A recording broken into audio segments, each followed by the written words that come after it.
What's going on, everyone? Welcome back. FantasyTeamAdvisors.com, bringing home the bacon, MLB DFS video. We are back, hopefully bringing you a new exciting video. Welcome back to everyone who has subscribed. Big shout out to you all. This will be the last 2 days that you can get FTA Plus, FantasyTeamAdvisors.com, FTA Plus for $10 a month, which will be grandfathered in through September. Once we get to July, it'll go to $25 a month. And so yeah, if you're interested and you like what we do here, we have a lot more on FantasyTeamAdvisors.com. Check the description down below.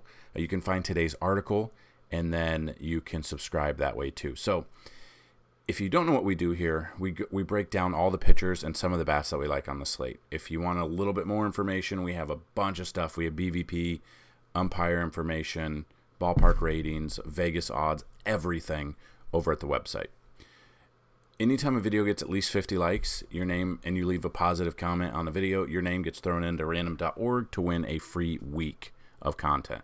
Anytime a video gets 100 likes, you have a chance to win a free month. And anytime a video gets 125 likes, you have a chance to win a free MLB season pass. So that being said, everyone who left a positive comment on yesterday's video, your name is on the randomize right here. And we're going to randomize it 3 times. On the 3rd time, that will be the winner. So good luck to everyone there. And let's get started. So there's 1, there's 2, and the winner is Pollock Hillbilly. You have won again. Congratulations.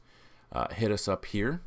And then on Twitter at advisors_team, or on you can email us dfshelp1@gmail.com. So congratulations to you, and you can win every single day, guys. So keep coming back, keep commenting. Another way to win: be a subscriber, like the video, and tell me who's going to hit a home run, what inning they're going to hit it in, and the distance traveled.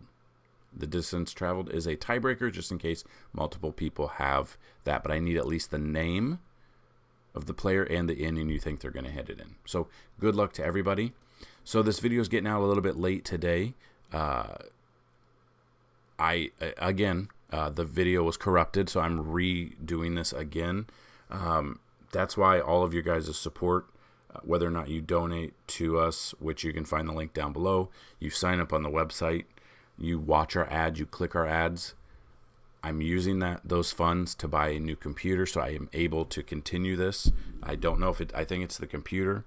So hopefully, if you're watching this video, it went through. If you're not seeing this video, it crashed again. So hopefully it does not. So we do have 12 games today, split up a little bit against Thursday. It's a getaway day for some teams, so we're going to see that. And we're going to look at it. It's not the best slate. I don't really like the pitching on the slate as much as I did yesterday. We'll kind of just look through it, and we'll see what we've got. So yesterday we had Blake Snell. He was the picture of the video and the article. And I actually had someone DM me and say, I can't believe you suggested Blake Snell. They lost to the Pirates. Blake Snell went 6 innings, gave up only 3 hits, 2 earned runs, and 10 strikeouts. That is a fantastic game out of a starting pitcher. It's not my problem that the bullpen came in and absolutely shit the bed. So congratulations on not knowing what you're talking about. But I don't know what to think. Why are the Pirates beating the Padres? Why? I don't know. We got Joe Musgrove versus Luis L. Ortiz. Musgrove, 36 plate appearances, 167 batting average, 33.3 K percentage. On paper, I would take Musgrove here. In GPPs or tournaments, I guess I might be taking Ortiz, because the way that the Padres are hitting, I don't know. Ortiz is coming off 8 innings against Miami. Miami's a good hitting team this year. 46 fantasy points in that, 5 strikeouts. He's coming off a pretty good one. That's his best start of the year. So I'll take some exposure. I would rather have Musgrove in cash, and I would have Ortiz in GPP. And then if we're not taking Ortiz, it just depends on the Padres lineup that comes out. Juan Soto couldn't even get me 2 bases last night. I don't know what to think about this game right now, bats-wise. We'll look for the Vegas odds and stuff like that. So Musgrove in cash, Ortiz in GPP. And another reason I waited later to make this video, because a lot of the pitchers were not showing up yet. Still the same. We're still to be announced on all these pitchers. So that's kind of crazy. Tigers at the Rangers, you got to be announced versus Cody Bradford. Looking at, trying to see Bradford's numbers here. Coming off 0.2 innings against Detroit, the same team, 1 strikeout, 5 fantasy points there. Other games, he's got 4.1 innings and 5 innings in both of those. I don't know why. I don't know why he only went 0.2 innings there, unless he was just a bullpen for that game. He has a good matchup here. It's just he's not going deep into games. But if he does go at least 5 innings, you've got a cheap option there. Especially on Fanduel, he's 5,500, which will allow you to pretty much pay up for anyone you want. So looking at that, Bradford for GPPs, I don't mind. I just don't. He's got to go deep. He has to go at least 5 innings. And if he doesn't do that, then we're kind of screwed here. So super GPP, I would only use Bradford if you make multiple lineups and you're comfortable with making a lineup that he might not do well. I would obviously take the Texas bats here. They're on fire, just like yesterday. Just depending on what pitcher comes out for Detroit, I would be looking at Marcus Semien, Corey Seager per usual. We had Adolis Garcia yesterday. He had a home run. Ezekiel Duran had a home run. Yeah, I mean, it just depends on the lineup that comes out, but definitely you got to anchor that with Seager and Semien, and then just kind of figure out what other Texas bats you like, whether or not it's Jonah Heim, if it's Mitch Garver, we got to kind of wait for the Detroit pitcher to come out. It should come out relatively early, I would say, since this is a 105 Central game. So this is something to monitor, and this will obviously mess with the Vegas odds too, because we don't know who the pitcher is right now. So I'll get all that information out to you guys, and I'll throw that on the BVP. I'll throw that on the Vegas odds, the umpire ratings, the ballpark ratings, and the cheat sheets once we know all this information. But I wouldn't be stacking Detroit. I would be stacking the Rangers. Guardians at the Royals, you got Shane Bieber versus Zach Greinke. Loved Logan Allen yesterday. He only went like 3.2 innings for some reason, which is unfortunate. But again, a pitcher against the Royals, I'll take. I will definitely take Shane Bieber against Kansas City. Looking at this, 84 plate appearances out of Bieber, 240 batting average, 28.6 K percentage, so I like that. And a 313 WOBA against Greinke. We're not using Greinke as a pitcher. We haven't all year. And, I mean, he's coming off 4.2 innings against Tampa Bay where he gave up 7 earned runs. Against the Angels, 5 innings, 4 earned runs. Cincinnati, 5 innings, 3 earned runs. He's not having a really good year. He had a good game against St. Louis, but he only went 5 innings there. So you're going 5 innings out of that. I would take Cleveland bats against him. Depending on who it is, Jose Ramirez obviously had a home run yesterday. He's always up for debate whether or not you want to take him. But for whatever reason, if you're not taking Shane Bieber and you want to look at Royals bats for whatever reason, Nicky Lopez 5 for 21 with a double. Salvador Perez 5 for 20 with 3 home runs. Not too bad if he's playing today. Matt Duffy's 4 for 9. Yeah, I don't think I would stack the Royals. If I would pluck some players out of here, probably Perez, maybe Nicky Lopez if he plays. Melendez maybe, but yeah, I'm on the Bieber train here. And then the Royals, or the Cleveland bats against Greinke that have had success in the 86 plate appearances. Ramirez is 3 for 16 with a double. I don't care about that number. I still like him. Ahmed Rosario, 6 for 18. Josh Bell had a huge game for, I think he was in almost all of our optimal lineups yesterday. 3 for 11 with two doubles there. He had a huge game for us. I could see you using Will Brennan as a cheaper option. Josh Naylor. Bo Naylor is a cheap option if he's in there. Jimenez is kind of not really there. Miles Straw would be a cheaper option. So yeah, you have options if you're stacking against Greinke today. Yankees at the Athletics. Some of you know, or most of you know, that I'm a Yankees fan. We saw that Domingo Germán threw a no-hitter or a perfect game yesterday. I slept through it. I fell asleep in the 8th inning. Just like the 2016 World Series with the Cubs, fell asleep. Not happy, but I said Herman coming off a terrible game. If you watched the video yesterday, I said Herman was coming off a terrible game where he gave up 10 earned runs, but he had a fantastic matchup against the A's, and he came through and threw a perfect game. Not saying Clark Schmidt's going to do that. The problem with Clark Schmidt, he's been decent lately. His ERA's been down. He's going deeper into games. He's not getting hit very hard. He's not striking out a ton of people.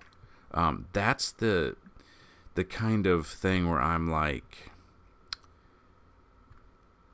he's got a great matchup. He's just not striking people out enough to warrant feeling comfortable about that. But we look at this 2-6 record, 4.32 ERA, coming off a good game against Texas, 5.1 innings, only 3 strikeouts though.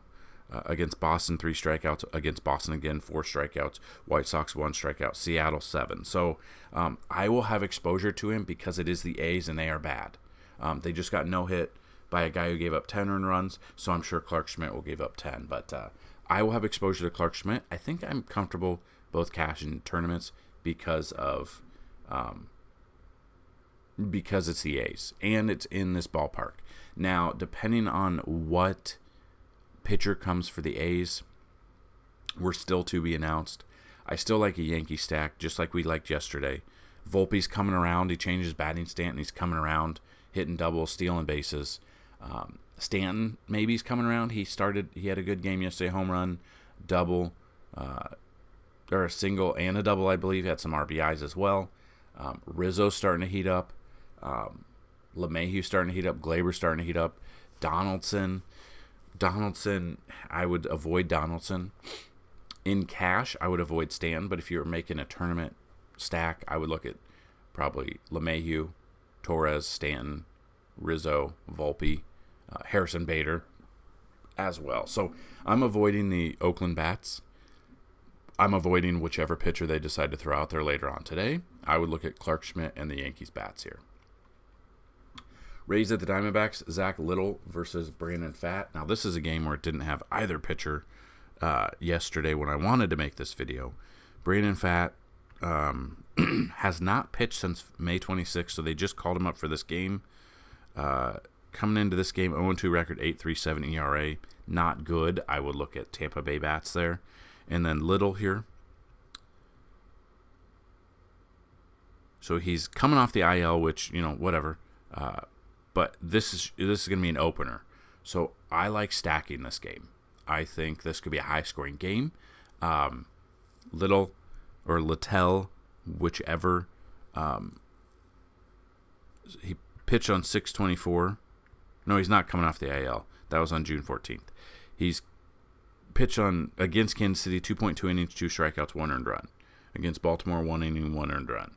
2.2 innings is the max amount of innings he's pitched this year, so it will be a bullpen game. So I'd be stacking both sides of this. Just depending on who for the Diamondbacks, Ketel Marte, Corbin Carroll had, I believe, a home run yesterday and a stolen base. Love him, Rookie of the Year sensation, hopefully. So I would be looking at Ketel Marte, Corbin Carroll, Gurriel Jr., cheaper batch, Josh Rojas maybe, depending, Evan Longoria if he's in there. And the flip side for Tampa Bay, Yandy Diaz, Randy Arozarena. I like Jose Siri. Looking at that, it just depends. Let me see. I'm going to see the projected batting order because obviously we don't know it, but hopefully it helps out a little. Maybe Franco. He's a little bit higher, cheaper, or a more expensive option, but maybe Diaz, Franco, Josh Lowe, Arozarena. Siri, I don't mind. Maybe Luke Raley for a cheaper option there. And then Arizona to compel Marte, Gurriel, Corbin Carroll for sure. Maybe Jake McCarthy. Maybe Emmanuel Rivera. So you got to get a little creative with both of these lineups here. But I think this is a game we definitely stack. White Sox at the Angels, Lance Lynn versus Patrick Sandoval. Lance Lynn, 127 plate appearances, 299 batting average against him, 16.5 K percentage. Not using Fat Boy here. And then Patrick Sandoval, 45 plate appearances, 231. Kind of like Sandoval for tournaments and Angels bats. Ohtani's at the top of my list here. He's going to hit a home run. I think he's got great numbers against Lynn. Or Trout does. Well, a lot of people do. Ohtani does too. So Trout is 7 for 30 with 3 home runs. Moustakas is 5 for 18 with a double and 3 home runs. Moustakas has seen him quite a bit. Ohtani, 10 for 21 with 3 home runs. David Fletcher, 4 for 13. So yeah, I would definitely look at stacking maybe these 4 right here. If you don't want to go with one like Moustakas, Taylor Ward, 3 for 6 with 2 doubles. He's been on fire. Brandon Drury's been on fire this year. Matt Thaiss has been on fire. So yeah, I'm 100% on stacking the Angels against Lance Lynn for sure. Not using Lance Lynn. And if you're not going Sandoval and you want some White Sox bats, we could be looking at, I don't like much here. You want to get creative, Benintendi, Eloy, Luis Robert, Grandal maybe, but I would rather stick with the Angels stack and look at Sandoval for pitching. Probably tournaments for Sandoval, but yeah, definitely looking at that. Marlins at the Red Sox. You got Jesus Lizard versus Brian Bayo. Lizard here, 15 plate appearances, 154 batting average. Not much. Bayo, 3 plate appearances, 500. So they haven't seen each other. The problem is, or the crazy thing is, Lizardo's expensive. He's the most expensive pitcher on this slate. Coming off a really good game, though, against Pittsburgh. 7 innings, 9 strikeouts. Problem is, this is in Boston. A lot of offense happens in Boston, which you can go check out. Go to FantasyTeamAdvisors.com. Click on the or hover over the MLB tab and go down to ballpark ratings. Fenway Park gives up a ton of runs. He hasn't faced them this year because he hasn't faced them much. I do like him, though. The problem is this game and the ballpark, he might only be a tournament option for me. Flip side of that, Bayo's only faced 3 plate appearances, so not much going on. Will really depend on what lineup comes out to feel confident in looking. But if we were taking bats in either of these games, if we're looking at Miami bats, Jazz at the top, Soler, Luis Ariz is batting, is he 400 now? 396. Brian De La Cruz is there. I don't mind him. Jesus Sanchez, I don't mind. And the flip side for the Red Sox, depending on who's out there, Justin Turner, Adam Duvall, maybe Kike Hernandez, Christian Arroyo. Just depends on what lineup comes out there. So I will have some exposure to both of these pitchers in tournaments, but I would also like the bats as well if we're not taking these pitchers. Giants at the Blue Jays, another team that we don't know who's pitching. Like I think I've said in almost all the videos, we're going to see this with San Francisco almost every single day because the majority of their pitching, starting pitching, is out, hurt on the IL, done for the year, whatever.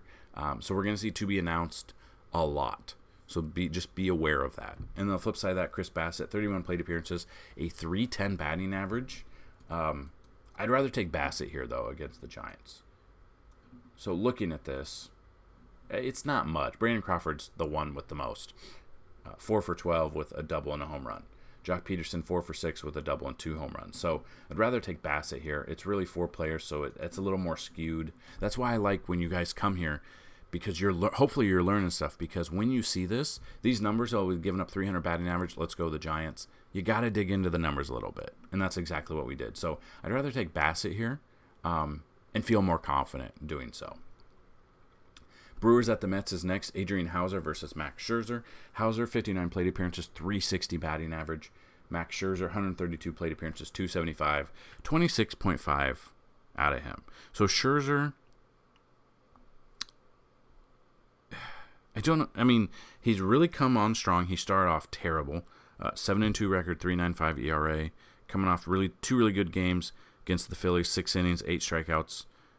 Houston, 8 innings, 8 strikeouts. Then the Yankees, 3.1 innings, 6 earned runs, -2 fantasy points. I'd rather take Scherzer here. I'm not 100% confident because he has been lit up in the past, but I'm trying to see if he's faced Milwaukee this year. He did back on April 4th, 5.1 innings, 5 earned runs, 2 strikeouts. That was when he, not too good to start the season. He's really come on strong. So I take Scherzer over Hauser. And then the Mets bats that have, let's see if these numbers are just a couple of players in 59 plate appearances. No, but it's spread out. No one's really had, Brandon Nimmo's 3 for 5 with a double. Marte's 2 for 8. Pete Alonso's 2 for 5. Danny Mendick 2 for 2. Tommy Pham 4 for 9.